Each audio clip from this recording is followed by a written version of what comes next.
सुप्रभात विद्यार्थियों। आज हम पाठ 6 भगवान के डाकिए इस कविता की सप्रसंग व्याख्याएं और प्रश्नोत्तर करेंगे। पाठ 6 भगवान के डाकिए। विद्यार्थियों, पूर्व में हम इस कविता के भावार्थ समझ चुके हैं और आज हम इसकी सप्रसंग व्याख्याएं और प्रश्नोत्तर करेंगे। पहली व्याख्या, पक्षी और बादल और डैश डैश लगाकर बाँचते हैं। संदर्भ, प्रस्तुत पंक्तियां हमारी पाठ्य पुस्तक वसंत भाग 3 की कविता भगवान के डाकिए से ली गई है। इसके रचयिता रामधारी सिंह दिनकर है। विद्यार्थियों, संदर्भ हर एक व्याख्या में एक समान आएगा। प्रसंग परिवर्तित होते हैं। तो इस व्याख्या का प्रसंग है, प्रस्तुत पंक्तियों में कवि ने पक्षी और बादल को भगवान का डाकिया माना है, क्योंकि यह डाकिए मनुष्य प्रकृति के लिए संदेश लाते हैं। भावार्थ, प्रस्तुत पंक्तियों में कवि कहते हैं कि जिस तरह से डाकिए मनुष्य के लिए चिट्ठियां लाते हैं, उसी प्रकार पक्षी और बादल भी भगवान के डाकिए हैं। ये डाकिए भगवान के संदेशों को हम मनुष्यों और प्रकृति तक पहुंचाते हैं। इन डाकियों के लिए कोई सीमा बंधन नहीं है। यह एक देश से दूसरे देश प्रेम, सद्भाव, शांति, मानवता और एकता का संदेश लेकर आते जाते हैं। पक्षी और बादल द्वारा लाए गए संदेश को हम मनुष्य समझ नहीं पाते हैं, लेकिन उनके द्वारा लाई गई चिट्ठियों के संदेश पेड़ पौधे, पानी और पहाड़ पढ़ते हैं और उन्हीं के अनुरूप व्यवहार करते हैं। अब हम दूसरी व्याख्या करेंगे। तो दूसरी व्याख्या के पहले और दूसरे शब्द और अंतिम 2 शब्द लिख लेंगे। हम तो केवल और डॉट डॉट डॉट लगाकर गिरता है। प्रसंग विद्यार्थी, इसमें जैसा कि मैंने पूर्व में बताया कि पूर्ववत मतलब पहले की तरह, तो पहले वाला जो प्रसंग है वही इसी में आएगा। संदर्भ यहाँ परिवर्तित होगा। प्रस्तुत पंक्तियों में कवि पक्षी और बादल के द्वारा लाई गई चिट्ठियों को पेड़ पौधे, पानी और पहाड़ द्वारा पढ़ने का वर्णन कर रहे हैं। भावार्थ, प्रस्तुत पंक्तियों में कवि कहते हैं कि पक्षी और बादल द्वारा लाई गई चिट्ठियों को मनुष्य नहीं पढ़ पाते हैं। कवि का मानना है कि हम लोग प्राकृतिक क्रियाकलाप के पीछे छिपे उनके उद्देश्य को नहीं समझ पाते हैं। हम मनुष्य केवल यह अनुमान करते हैं कि एक देश की धरती अन्य देश को सुगंध भेजती है। धरती द्वारा भेजी गई सुगंध हवा में तैरते हुए पक्षियों के पंखों पर से एक देश से दूसरे देश के वातावरण में घुल मिल जाती है। प्रकृति किसी से भी भेदभाव नहीं करती है। किसी भी देश के नदी, तालाब, झील आदि का पानी भाप बनकर उड़ जाता है और वह भाप ठंडी होकर वर्षा के रूप में न सिर्फ उस देश में बल्कि अन्य देशों में भी वर्षा करती है। कविता के माध्यम से कवि यह संदेश दे रहे हैं कि पूरी पृथ्वी एक है, सबको एक दूसरे की सहायता करनी चाहिए और मिलजुल कर रहना चाहिए। विद्यार्थियों, अब हम इस कविता के प्रश्न अभ्यास करेंगे। प्रश्न 1, कवि ने पक्षी और बादल को भगवान के डाकिए क्यों बताया है, स्पष्ट कीजिए।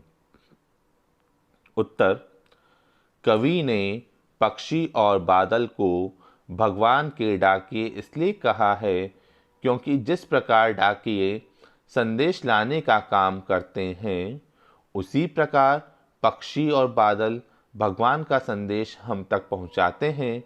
उनके लाए संदेश को हम भले ही न समझ पाए, पर पेड़ पौधे, पानी और पहाड़ उसे भली प्रकार पढ़ समझ लेते हैं। जिस तरह बादल और पक्षी दूसरे देश में जाकर भी भेदभाव नहीं करते, उसी तरह हमें भी आचरण करना चाहिए। वास्तव में इनका संदेश किसी व्यक्ति विशेष के लिए न होकर पूरे संसार के लिए होता है, जो कि विश्व बंधुत्व की भावना का प्रतीक है या द्योतक है। प्रश्न 2, पक्षी और बादल द्वारा लाई गई चिट्ठियों को कौन कौन पढ़ पाते हैं, सोचकर लिखिए। उत्तर, पक्षी और बादल द्वारा लाई गई चिट्ठियों को प्राकृतिक उपादान जैसे पेड़ पौधे, पानी और पहाड़ ही पढ़ पाते हैं, हम मनुष्य नहीं। प्रश्न 3, किन पंक्तियों का भाव है पक्षी और बादल प्रेम, सद्भाव और एकता का संदेश एक देश से दूसरे देश को भेजते हैं? तो क का उत्तर होगा पक्षी और बादल ये भगवान के डाकिये हैं जो एक महादेश से दूसरे महादेश को जाते हैं। हम तो समझ नहीं पाते हैं, मगर उनकी लाई चिट्ठियां पेड़ पौधे, पानी और पहाड़ बांचते हैं। ख, प्रकृति देश देश में भेदभाव नहीं करती। एक देश से उठा बादल दूसरे देश में बरस जाता है। तो इसकी पंक्तियां है उत्तर में, और एक देश का भाप दूसरे देश में पानी बनकर गिरता है। प्रश्न 4, पक्षी और बादल की चिट्ठियों में पेड़ पौधे, पानी और पहाड़ क्या पढ़ पाते हैं? उत्तर, कवि का कहना है कि पक्षी और बादल भगवान के डाकिये हैं।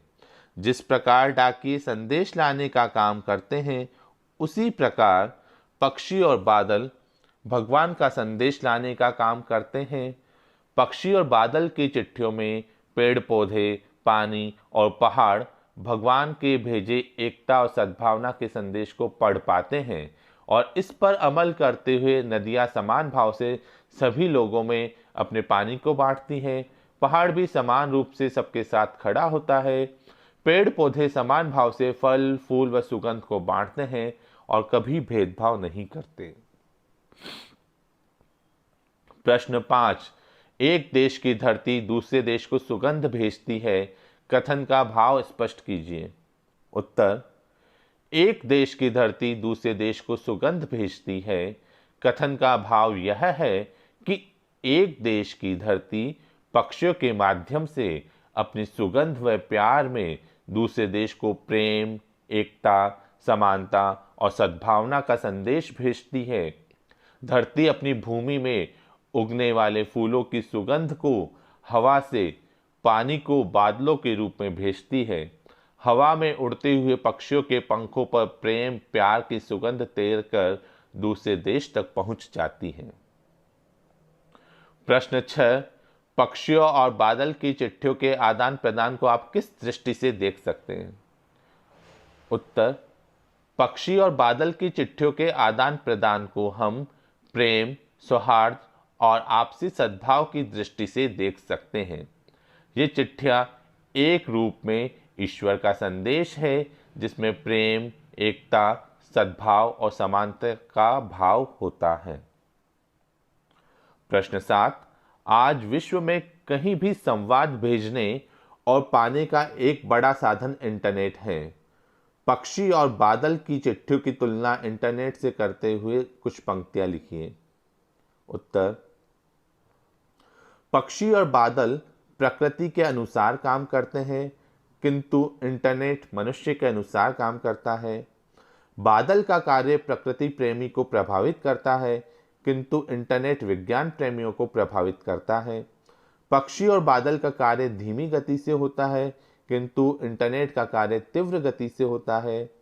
इंटरनेट एक व्यक्ति से दूसरे व्यक्ति तक बात पहुंचाने का ही सरल तथा तेज माध्यम है। इसके द्वारा हम किसी की व्यक्तिगत राय को जान सकते हैं, किंतु पक्षी और बादल की चिट्ठियां हमें भगवान का संदेश देती है। ये दोनों बिना भेदभाव के सारी दुनिया में प्रेम और एकता का संदेश देते हैं। हमें भी इंटरनेट के माध्यम से विश्व में प्रेम और एकता और भाईचारा का संदेश फैलाना चाहिए। प्रश्न 8, हमारे जीवन में डाकिये की भूमिका क्या है? इस विषय पर कुछ वाक्य लिखिए। डाकिया। उत्तर, डाकिया भारतीय सामाजिक जीवन की एक आधारभूत कड़ी है। डाकिये द्वारा डाक लाना, पत्रों का बेसब्री से इंतजार करना, डाकिए से ही पत्र पढ़वाकर उसका जवाब लिखवाना इत्यादि तमाम महत्वपूर्ण पहलू है जिन्हें नज़रअंदाज नहीं किया जा सकता। हमारे जीवन में डाकिए की भूमिका अत्यंत महत्वपूर्ण है। भले ही अब कंप्यूटर और ईमेल का जमाना आ गया है, पर डाकिया का महत्व अभी भी उतना ही बना हुआ है जितना पहले था। कई अन्य देशों ने होम टू होम डिलीवरी को खत्म करने की तरफ कदम बढ़ाए हैं या इसे सुविधा शुल्क से भी जोड़ दिया है। वहीं भारतीय डाकिया आज भी सुबह से शाम तक चलता ही रहता है। डाकिया कम वेतन पाकर भी अपना काम अत्यंत परिश्रम और लगन से करता है। गर्मी, सर्दी और बरसात का सामना करते हुए वह समाज की सेवा करता है। भारतीय डाक प्रणाली की गुडविल बनाने में उनका सर्वाधिक योगदान माना जाता है। विद्यार्थियों, ये प्रश्नोत्तर हमारे पूर्ण हुए हैं। इन प्रश्नोत्तर को आपको हिंदी प्रथम की कॉपी में करना है। धन्यवाद।